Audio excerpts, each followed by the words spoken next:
चलो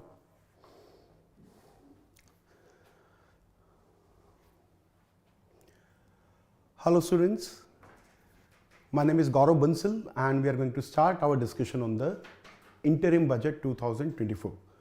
Now, budget as a topic is very popular among UPSC students, but often a lot I see students reading a lot of unnecessary things, and budget, to be very specific, is not all relevant for us, but some sections from it are very much relevant. So before going into the specifics of the budget, we will look at how what is the usefulness of the budget for us. So I'm taking some general questions about the budget to understand how it is useful for us, and I will do it very quickly so that we come to the specifics. So what it is about, why budget is there? So budget is simply there because government need to plan for advance. Budget is there for the coming financial year, which is starting from the April of that year, and it covers all the planned expenditure and revenue for the next year until March.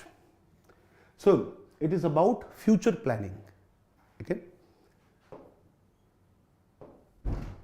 Then what are the budgetary estimates, revised estimates and actuals? Now, when we see the budget, there are three types of data provided there, and you will see that with some numbers there is BE written in the bracket, with some numbers RE is written in the brackets. So what is that? So when the budget is presented, and as we discussed, it is a document for future planning. It is a document in which we are giving details of how much we expect to earn next year and how much we expect to spend in the next financial year. So those estimates are budgetary estimates. Means very much advanced estimates in the budget. When the next budget is presented, by that time 9 to 10 months are already over.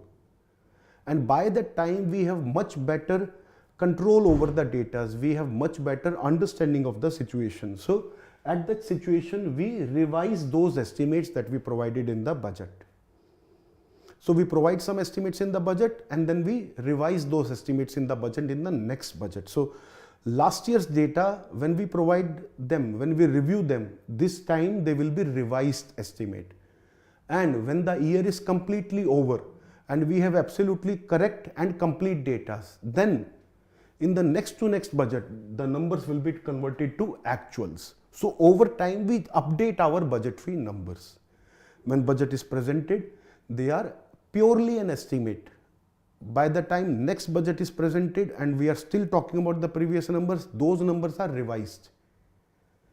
They are much better than the previous estimate, but they are still an estimate.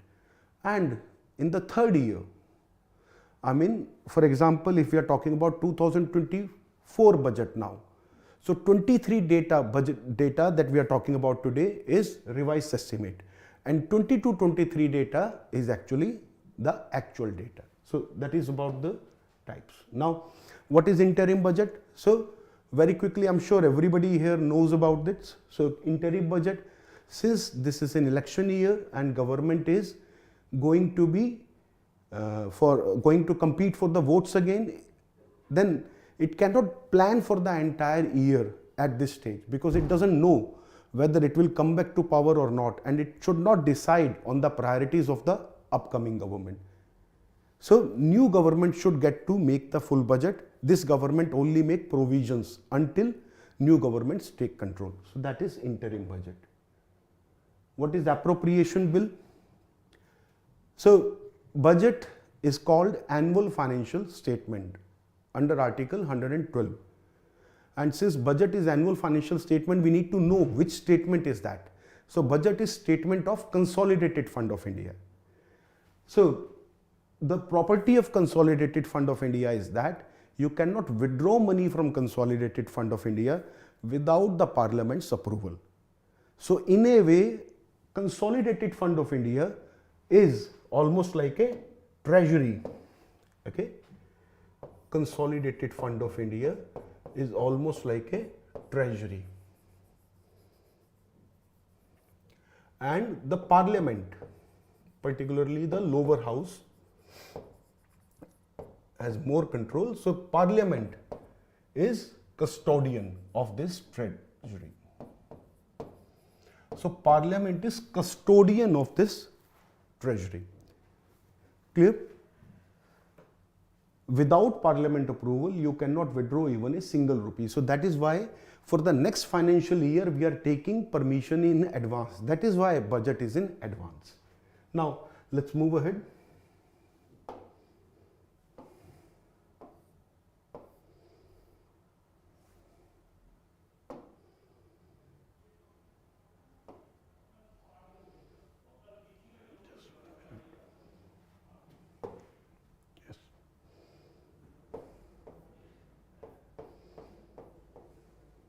Next, is budget money bill? Yes.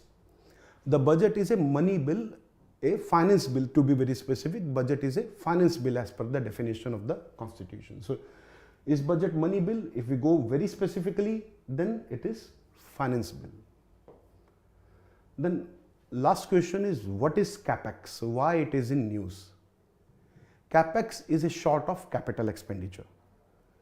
And it is in news because in recent years, particularly last 2 years, we have seen significant increase in the capital expenditure. The last year capital expenditure itself was a record. We significantly increased the capital expenditure, and this year again we have increased it by almost 11%. So we are moving from one record number to another record number, and this is a very good thing because capital expenditure is ultimately going to lead to economic growth. Capital expenditure is the expenditure spent on generation of assets.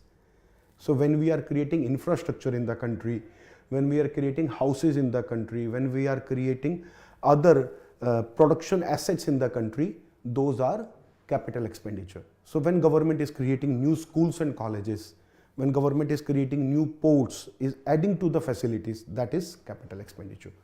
So that is what we know about capital expenditure, and it's a very good expenditure. It's the best type of expenditure among the budgetary expenditure. That is why it is in news, because for a change we are moving towards a very positive development where capital expenditure is increasing. Now let us move to this year's budget. Okay, the general question discussion is over. Now the macro picture of the budget. So the budget has discussed the condition of the global economy before started talking about the Indian economy. The budget tells us, and particularly the survey also, so I have referred to both for this, the global economic growth is going to slow further. Okay, and they also provide reasons for that. Now let us look at the reasons. The global economic growth is continuously decreasing, and we need to understand why it is decreasing, because there is monetary tightening. What is monetary tightening here? Because governments across the world are cutting down on money supply. Okay, let us cover the topic, then I will specifically talk about these terms. So the point is, the global economy is slowing down, and why it is slowing down? The reason provided are monetary tightening, the fiscal consolidation, and geopolitical risk. Now let me explain all these 3 points one by one. Monetary tightening is specifically when governments cut the money supply or control the money supply in order to control inflation, and in the process it affects the growth as well, because when government cut the credit growth, when government makes it difficult for people to take loan, the business loans with which companies set up factories etc., those type of loans also get reduced and investments are cut down, and as a result the growth also goes down a bit. But that is the cost countries have to pay in order to control inflation. So that process is monetary tightening. In fact, this is going on in India as well, and our growth could have been much better if the problem was not monetary tightening. Now, fiscal consolidation. Fiscal consolidation happens when countries try to control their expenditure. And when they control their expenditure, it reduces the demand. And that also affects the growth badly. Again, something we do in order to control inflation. So why the bulk of the economies in the world are opting for monetary tightening and fiscal consolidation right now? The reason is that they are affected badly by inflation, and which itself is due to number of international factors such as the geopolitical conflicts. Okay, the COVID, which was 2-year-old issue but still has weakened economies a lot. Then global supply chain issues. So together all these factors, okay, there is geopolitical risk and there is supply side factor, there has been COVID problem, okay. So all of these together have forced all the countries, most of the countries, to opt for monetary tightening and fiscal consolidation, which is slowing down the global growth. Next, the problem is not just about the overall economic growth. The growth is struggling around 3.1%, which is there. The another problem is decreasing global the decreasing global trade. So global trade is decreasing continuously, and right now the global trade numbers are looking to be lowest in the last 50 years. The trade growth is slowest in its previous 50 years, and this unfortunately is signaling a very worrisome trend, which is also sometimes referred to as deglobalization. So world was globalizing at one point of time, where countries were coming closer, the world was becoming like a global village, that trade was flourishing and the economic growth was also good. But of late, we have unfortunately entered into deglobalization phase, and during deglobalization there are problems like this. Because of deglobalization, countries want to isolate themselves. They want to opt for let us say import substitution. For example, India has also adopted Atmanirbhar Bharat. This is not a move towards globalization, it is a move away from globalization. Now we have a logic why we opted for it. We opted for Atmanirbhar Bharat because of global supply chain issue. We want to isolate Indian economy from the global supply chain problems, and we want to have a reliable supply chain. So we want to develop a domestic capacity. Let me give you an example. India is one of the top exporter of pharmaceuticals in the world. For pharmaceutical, the key raw material used to come from China. We call them APIs. API are used in pharmaceuticals. Now this API used to come from China, but due to COVID, the global supply chain was affected and they were not easily coming from China. And Indian companies were facing this great difficulty. And to address this problem, we started manufacturing APIs in India, because otherwise the medicine supply in India would have been affected. And this is one of the key points that we need to understand, that our Atmanirbhar Bharat is not protectionism technically, but to isolate ourselves from unreliability of global supply chain. Now this is not only us, almost all the countries are feeling the same, and that is why the global trade is decreasing. So we have a very sorrow picture of the global economy, where growth is very slow, where the countries are affected badly by inflation and they are trying to control inflation, and there are significant geopolitical risks, and global trade is slowing down. So in this backdrop, if we look at India, then India is performing very well. India remains resilient throughout 2023 despite the challenging environment. So this is very important to understand. In 2023, the environment was very challenging. There was continuous pressure of Russia-Ukraine war. Then, if that was not enough, unfortunately, there was a war breakout in Israel, and there is a continuous threat of Chinese aggression over Taiwan. So in such scenario, all the global economies have performed badly, but India remained relatively reasonable, strong and stable. In fact, India is the best performing economy among the large economies, among the G20. Now, if you look at the growth, then specifically the number is that we right now look at something like 7.3% growth this year, which is bit of an advanced estimate because year is not complete. Okay. So if we compare with Expected growth, it is better. We were expecting 7.7% growth and we got 7%. Next, why economic growth has done well? Let us go into that issue.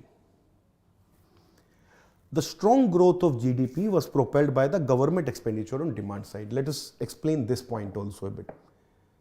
Our growth remained strong because the government spent a lot of money in order to increase demand in the economy. So government highlights this as one of the key factor. Okay. Demand is one of the most important factor that affects the growth. Try to understand the growth process here a bit. Growth is when the production increases in the economy. What do we mean by growth? We mean that people have more to consume. People have more products available to them. This is what we mean by economic growth. How do we have more products? When only we produce more. Now the question comes, why somebody will produce more? Why a producer will set up additional factory? They will set up additional factory when they observe more demand in the economy. When demand in the economy increase, producers set up more factories. So that is something that we need to understand here. Now, by encouraging that demand, government is also encouraging the producers to set up more production facility and hence there is growth. Similarly, there was another very good development, that was 31% year-on-year increase in capex. I just discussed that. What is capex in the beginning of the video? Capex, capital expenditure, it is the best type of expenditure. Now, previous year there was 31% increase in the capital expenditure of central government and 43% increase in state government. This is a very good sign and it means that we are generating more assets. We are not spending money only on giving subsidy to people or giving grants to people. We are generating assets, something which will stay there for very long time. And this year, further on this type of growth, we are further expecting to increase the capital expenditure by another 11%. So this is a very good sign and it shows you the shape that Indian economy is likely to take in the future. So that means more infrastructure, better type of roads, more trains, better trains, more ports with higher capacity, more power, perhaps clean power. So all those things are important to understand here. Now, what are the key areas of growth? If we look at the 2 chapters of the economic survey that were released this year, along with the budget, we will identify that the key growth areas are mining, manufacturing, construction, and then there are some services. So on the manufacturing industry side, manufacturing and construction. In the primary sector, it is mining and then there are some services. Now let us look at specifically on each topic. In the mining, there was benefit from some reforms and also from the factor that there was increase in the global demand and improvement in the global prices. Okay, because of which the production was continuously high. And which type of products were in good production? Coal, natural gas and iron ore. These 3 to be specific. Then apart from mining, manufacturing did very well. And this is why, because the global commodity prices were going down a bit. The global commodity prices means the agriculture prices, the key raw material prices, they were under control. And as a result, there was good demand in manufacturing. So for example, industrial inputs became very expensive due to the supply chain breakout after the COVID. But as supply chain was getting restored over time, the prices also came under control and this has boosted the manufacturing. Okay. So which categories? Energy, metal and food. These 3 areas have seen particular growth. Then construction sector. From where construction sector is observing good growth? Office space and housing in urban areas. These 2 areas are observing growth. So in this discussion, we are trying to understand what shape Indian economy is taking, what are the areas of improvement, what are the areas of concern, and how we can improve them, what are we doing to improve those conditions. That is what we should try to learn from the budget. In addition, if there are new schemes, if there are some key promising changes, those we should pick up. But how much is allocated to a particular ministry, which new train is starting, is not useful for our purpose in UPSC, or I mean for us UPSC aspirants. So that is something you need to understand. Similarly, you read newspapers also. So be careful how much you read, what you read, because not entire newspaper also is very useful likewise. Nonetheless, let's move ahead. So construction, particularly office space and housing in urban areas. And then the last category, which is the services. So regarding services, it is financial services, professional services and real estate services. Professional service, for example, chartered accountant, civil engineer, architect, these are example of professional services, doctors, lawyers. So financial services, professional services and real estate services, they have witnessed good growth and they are further expected to witness good growth. And even if you look at the stock market, you will see the infrastructure stocks, banking stocks and some of the professional services stocks, they have done much better than the others. So from there also you can identify if you look at that data. So we have seen where the growth is coming from in the Indian economy. Now what are the areas of concern? Let us look at that also. So there are two areas which budget highlights as a problem or survey highlights as a problem. Basically in this discussion it is both the survey and the budget that I have integrated, because you cannot discuss budget in isolation. Survey provides context to the budget. Now, private consumption is a problem. The growth in private consumption is very slow. For example, how much is economic growth? Economic growth is 7%. Okay. How much is per capita income growth? Per capita income growth is close to 5%.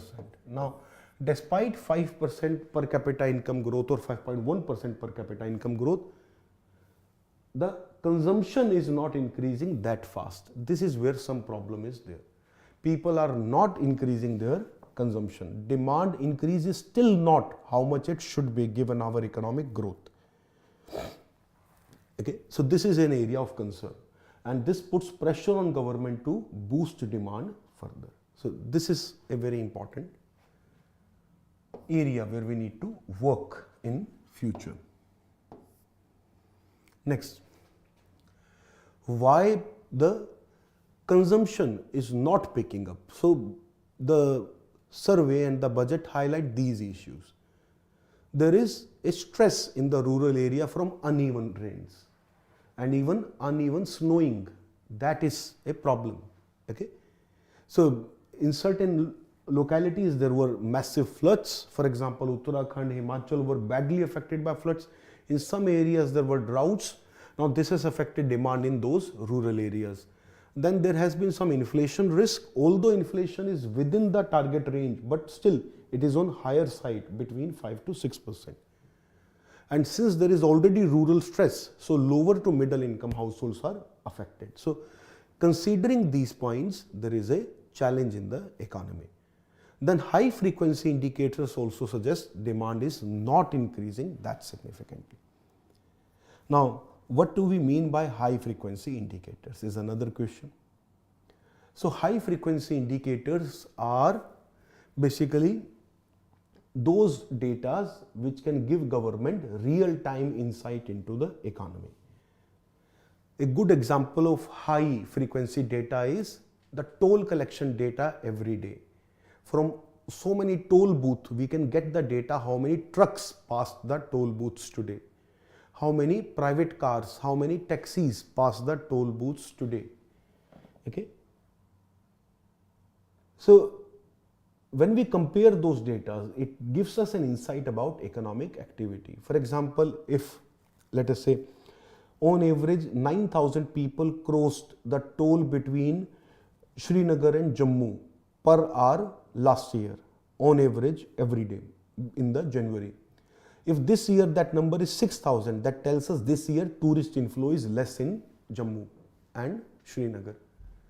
So these high frequency indicators are very important for us.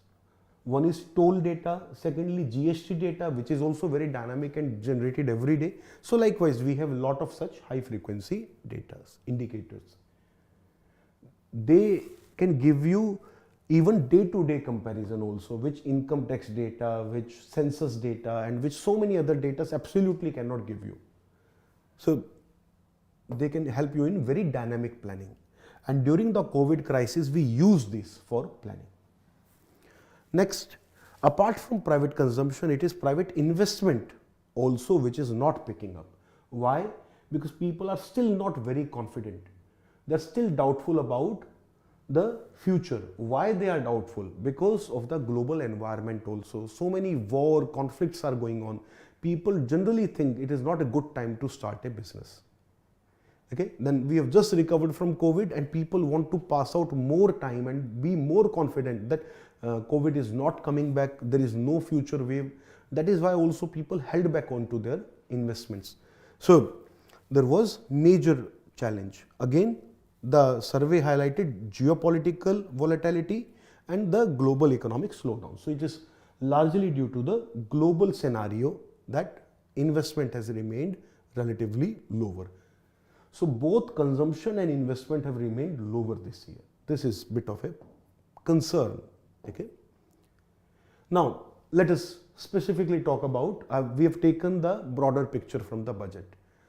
What India is going to perform, what is the condition of the rest of the world, which areas are doing better, which are not.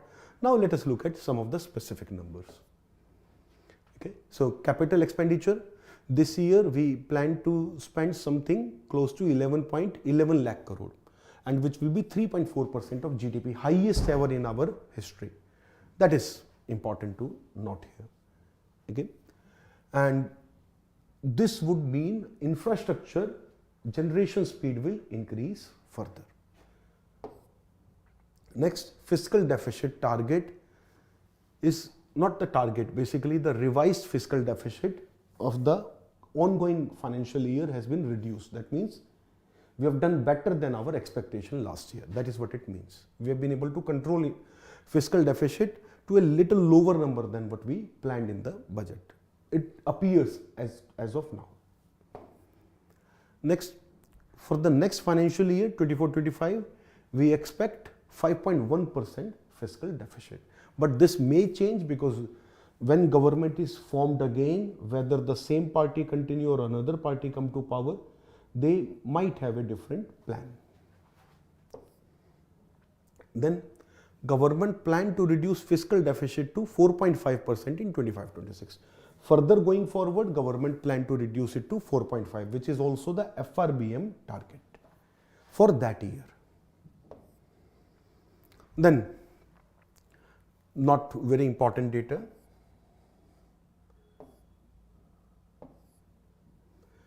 Total expenditure of this budget is pegged around 45 lakh crore, okay, close to previous year's number. Nominal GDP growth is 10.5% and accounted for inflation, the real GDP growth is expected to be 7% or more than 7%.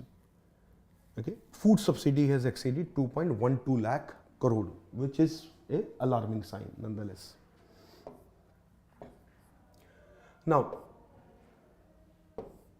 let us very briefly look at where the rupee comes from. Okay. You do not have to remember all this data, just a bit of these numbers are useful for us. The idea is that you need to understand that 28% of our total receipts are coming from borrowings. Okay. If government gets 1 rupee, 28 paisa is coming from borrowing. Okay. And this 19%, 18%, 17%, they are coming from corporation tax, GST and income tax. Okay. And then there are union and custom, which are also together at 9%. And apart from these, 7% of the money is coming from the non-tax. non-tax revenues, in which we include, for example, the profits from PSUs, the dividends from PSUs, the fee collected by various government courts or administration. For example, government charge you the fee for issuing license. So these are different administrative charges that government collect. Fee, fine, etc. So all of those are the non-tax revenue. So that is 7%. And this shows a missed part. This shows that there is some problem in our receipt system. Our borrowing should not be that high. Ideally, we should be borrowing about only 15% of our budgetary requirements. 85% we should generate from our resources. So we are still far away from ideal situation. That would be ideal situation given the current level development of Indian economy. Okay, so that is what you need to understand in this context here. Our tax revenue is increasing very fast. Budget has given us number also. So for example, the direct tax collection has increased 3 times.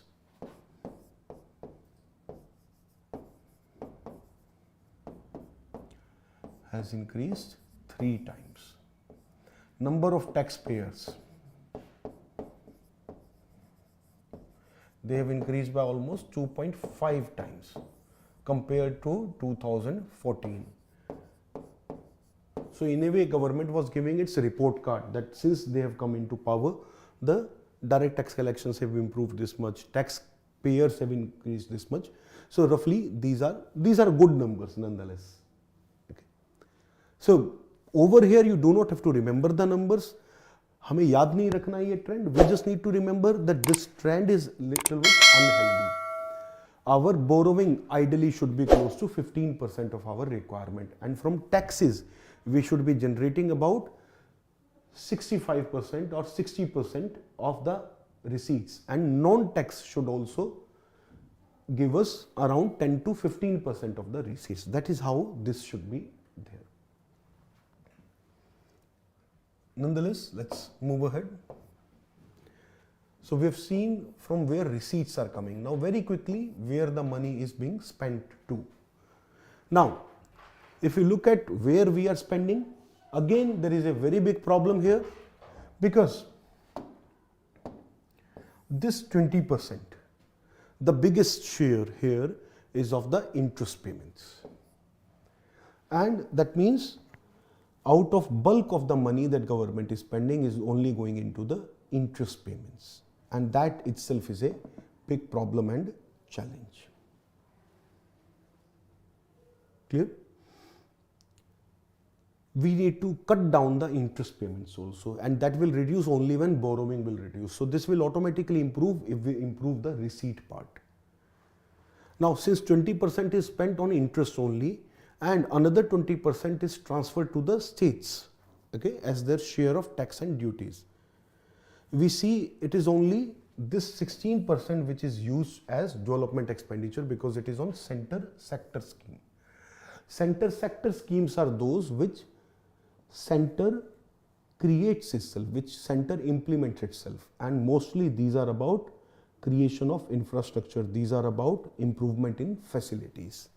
So center sector schemes are good expenditure that should be more than what it is at present.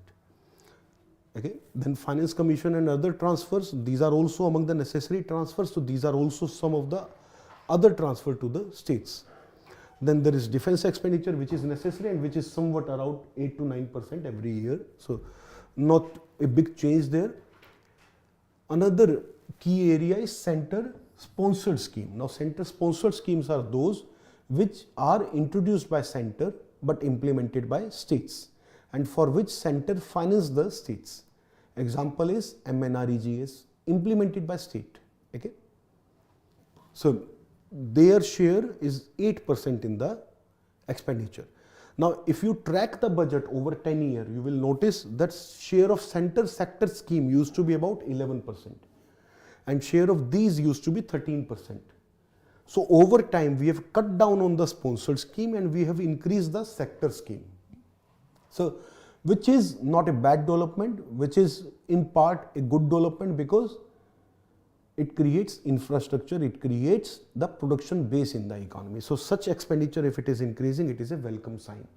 And basically, this is what we discussed when we were talking about infrastructure. If we are increasing capex, it is going to come through center sector schemes. Then 6% of the money is going into subsidy, which is also a bit of a problem, because our subsidy bill used to be close to only about 3.5% or 4% of the budgetary expenditure. But that has also increased because we have expanded the eligible people under the food subsidy due to the COVID, and that is continuing as of now.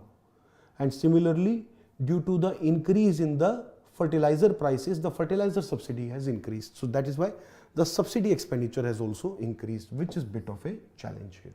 So this is bit of a concern. This should be about 3 to 4%. This is also a concern. This should be between 12 to 15%. This should be even higher. Okay, so these are the points here. But again, as I mentioned earlier, you do not have to remember these numbers or mug up these numbers. Okay, improve your understanding and understand in which context they are here and in which direction they are taking Indian economy towards. Next, although it is not very important, but very quickly, how much money is given to which ministry? So these are the top beneficiary ministries. So defense is the biggest beneficiary, which with the highest ever outlay of 6,21,000 crore. Then road, transport and highway, then railway, then consumer affair, food and public distribution. Now let me quickly talk about this. Defense expenditure is increased this year, which is a good development, not bad. This is infrastructure. Communication is infrastructure. Okay, so that is also part of infrastructure. Then this is increased because of the food subsidy. Okay, so because we have expanded the number of beneficiaries in the food subsidy, this is also on higher side at present. Similarly, under Awas Yojana, under other schemes, the Rural Development Ministry expenditure is increased because of fertilizer subsidy. This expenditure also is very high. So I was highlighting about it, that 6% of our money which is going to subsidy is unusual. This is very high and it should not be that high. This is something that we need to understand here. And then agriculture, farmer welfare is always in the top 10, education is always in the top 10, health is missing out here. Health is then the next with almost 92,000 crore rupees. Okay, so these are there. Ideally, education and health spending should increase more, and these two should go down a bit. Subsidies should go down little more, and we need to use that money to spend more on education and health category. Okay, so these are somewhat missed opportunities.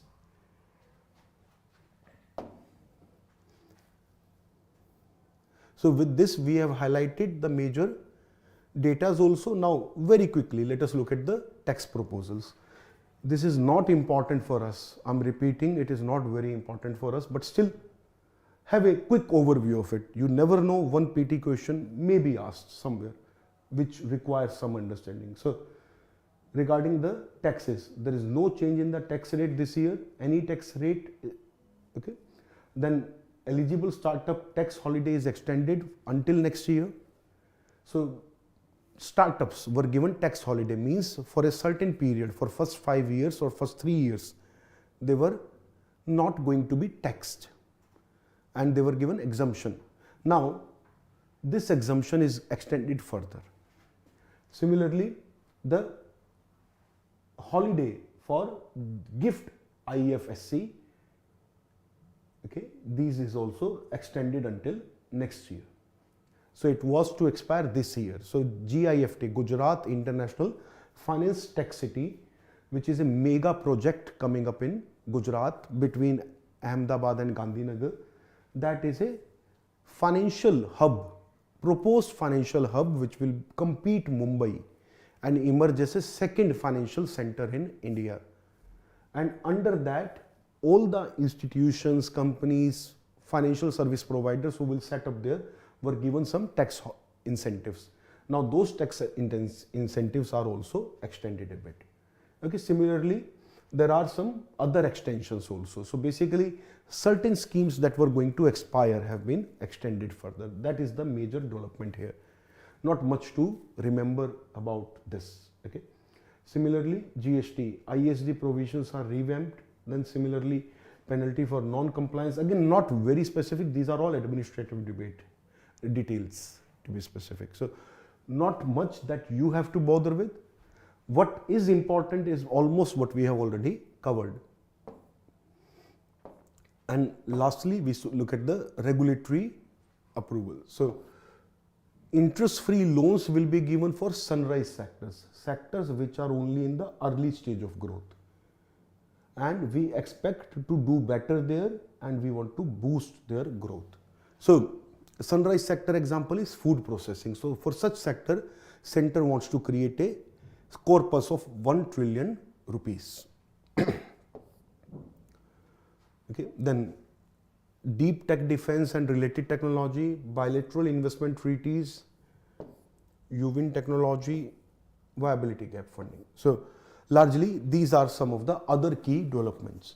So since this was interim budget, we were not expecting any major scheme, any major change, and as like that, there is no major change this year, no surprise announcement, nothing special. But why budget is important? Because it gives you direction in which economy will be going. And that key takeaway is how much capital expenditure is increasing. What are the performing areas? What are underperforming areas? What are the reasons? That is what you need to understand, because a lot of PT questions are asked in that manner, that which of the following are the reasons for this phenomena? So those type of questions are asked from these topics. So I will summarize everything. The key takeaway from this: the global economic growth is sluggish. The global trade is going down. There is a deglobalization threat, and there are many geopolitical issues. The COVID recovery is happening, but it is too slow, and supply chain getting restored, but still not completely restored. These are the global issues. India is performing very well in this backdrop compared to other countries. Our growth rate is good. The survey highlights that the reason for this growth is the continued support to demand by government. Government is spending a lot of money which creates demand in the economy and which is encouraging investment. So that is highlighted as one of the key points. However, on the other hand, it is also highlighted that private investment is poor. Private consumption is also not increasing very well. So those are concern areas and big important concerns. So we need to address those issues. Meanwhile, the performance areas, manufacturing doing well, mining doing well, construction doing well, particularly office, housing in urban areas, for example. Then some services sectors such as professional services, financial services, they are also doing well. Then we have seen the pattern of our expenditure and receipts, and there also I have highlighted some of the issues. So broadly summarizing, these are the key things, key takeaways from the budget.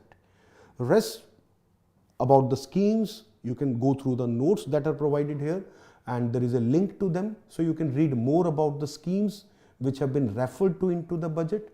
And similarly, there are some other factual details also which you can go through through the PDF that is attached, that is provided with a link here. So you can download the PDF and read further. Meanwhile, kindly share this video with more and more of your friends if you like our content, and we'll keep providing you more and more.